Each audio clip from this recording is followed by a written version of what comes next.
Сәлем достар, сіздермен миссис Мадина, ағылшынша сөйлеп үйрен сабақтары желісінің 12-ші сабағы. Дайын болсаңыздар, кеттік. Бүгін бізде отбасы тақырыбы болады, яғни family. I can talk about family members. Мен отбасы мүшелері туралы айта аламын. Егер отбасы мүшелері ағылшын тілінде қалай болатынын білгіңіз келсе, жоғары тұрған видеоны бір көріп шықсаңыздар болады. Ал қазір біз тапсырма орындаймыз. Vocabulary, яғни сіздің сөздік қорыңызды дамытуға арналған тапсырма болады. Work in pairs. Put the family members below into 3 groups: female, male, male or female. Then listen and check. Парамен жұмыс жасаңыз. Яғни қасыңызға біреуді алып жұмыс жасаңыз болады, немесе өзіңіз. Және осы жақтағы отбасы мүшелерінің барлығын 3 группаға бөлесіздер. Бірінші группа, яғни A, бұл female. Female дегеніміз әйел адам. Male, ер адам. Үшінші группа male or female, яғни ортақ дүние екеуіне де, мысалы ата-ана деген сияқты, одан кейін тыңдап тексеріңіз. Бұл жақта берілген сөздердің барлығын төбеде көрсетілген видеодан сіздер көре аласыздар.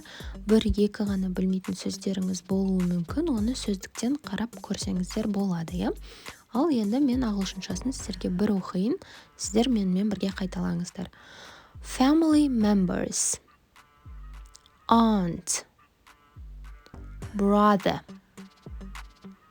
child, children, cousin, daughter, father, dad, grandchild, grandchildren, granddaughter, grandfather, granddad, grandmother, grandma, grandparent, grandson, husband, mother, mom, nephew, niece, parent, sister, son, uncle, wife.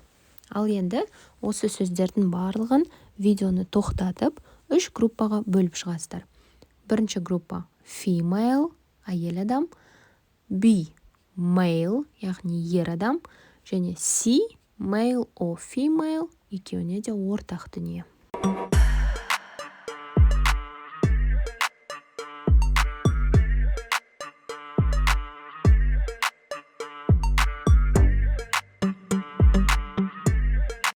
Егер үлгермеген жағдайда видеоны стопқа қойып қойыңыз, паузаға қойып жасап алыңыз.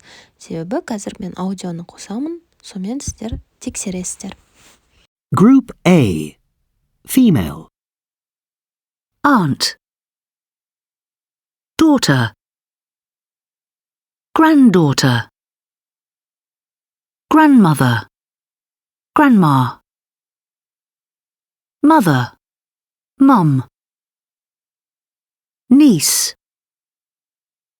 sister, wife. Group B. Male. Brother, father, dad, grandfather, granddad, grandson, husband, nephew, son, uncle. Group C. Male or female. Child, children, cousin, grandchild, grandchildren, grandparent, parent.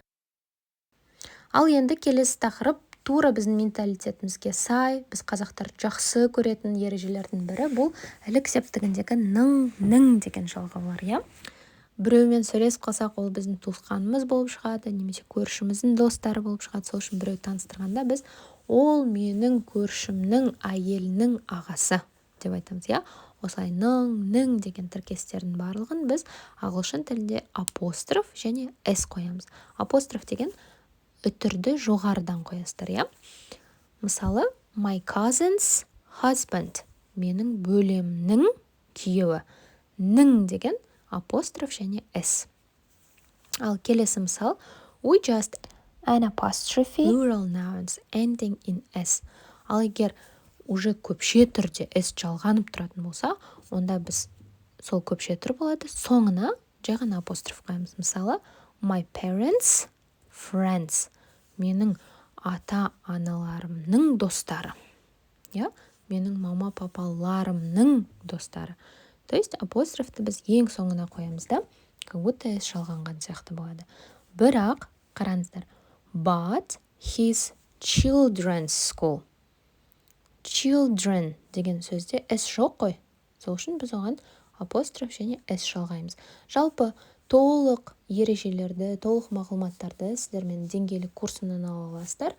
Ал енді сіздерге тапсырма. Дәл осы суретті анық қарап отырыңызда, кімнің кімге туыстық қатынасы бар екенін табу керек. Мысалы, ең бірінші сөйлем берілген. Harry is Tom's son. Harry ең астында тұрған жігіт. Үстінде папасы тұр. Tom. Значит, Harry Tomның ұлы. Жалпы суретке бір қарап алыңыздар.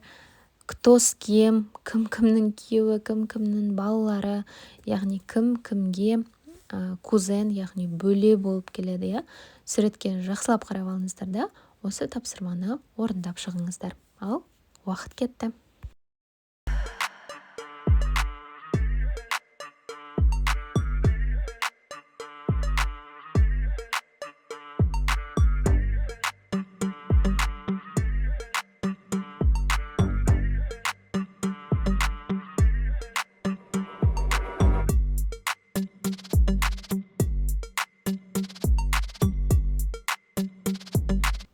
Ал енді аудионы тыңдап, жауаптарыңызды тексеріңіздер.